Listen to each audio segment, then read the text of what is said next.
யோபு புத்தகத்தில் 2ஆம் அதிகாரத்திலேயே முடிஞ்சிச்சு அவர் உபத்திரமெல்லாம், ரைட்டா? யோபு தன் வாயினால.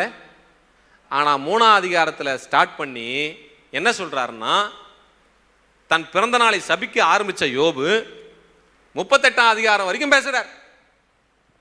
சோப்பார் வரான், பில்தாத்து வரான், அவங்க நண்பர்கள் வந்து எவ்வளவோ அட்வைஸ் பண்றாங்க. ஆண்டவர் சரியில்லை, ஆண்டவர் தான் பண்ணாரு, ஆண்டவர் இப்படி செஞ்சாரு, ஃபுல்லா ஆண்டவர் மேல பழைய போடுறான். இவங்க அட்வைஸ் பண்ணி சோர்ந்து போயிடுறாங்க. என்னடா இவன் பேசவே முடியல இவங்கிட்ட. அவனை பத்தி ஆண்டவர் சொல்றாரு, யோபு என் தாசனாகி யோபு பேசினது போல நீங்க என்ன செய்யல.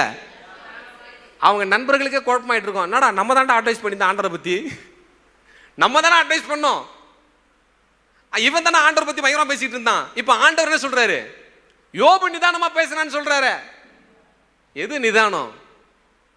முழுக்க முழுக்க அவரே சார்ந்து இருக்கிறது தான். எனக்கு எது நடந்தாலும் நீங்க தான் சொல்லிட்டேன். ஆண்டவருக்கு ரொம்ப பிடிக்கும். பிசாசே என் வாழ்க்கையில் வந்து என்ன உருட்டி பரட்டி எடுத்தா கூட உங்க அனுமதி இல்லாமல் நடக்காது, எனக்கு தெரியும், நீங்க தான் எல்லாத்துக்கும் காரணம் சொல்லுவீங்களா? இதெல்லாம் பாவம் நினைச்சுன்னு, இதெல்லாம் பரிசுத்தோட உச்சங்க. அதெல்லாம் அவரே கிளைம் பண்றது. என் இன்பத்தில் துன்பத்தில் எது நடந்தாலும் அவர்கிட்ட போய் பேச, நீங்க தான் எல்லாம், ஏன்னா என் வாழ்க்கை உங்க கையில் இருக்கு. பொசசிவ்னஸ். ஒரு காலம் பிசாசு உங்க வாழ்க்கையில பண்ணிட்டான்னு என்ன செய்யக்கூடாது, இனிமே சொல்லக்கூடாது.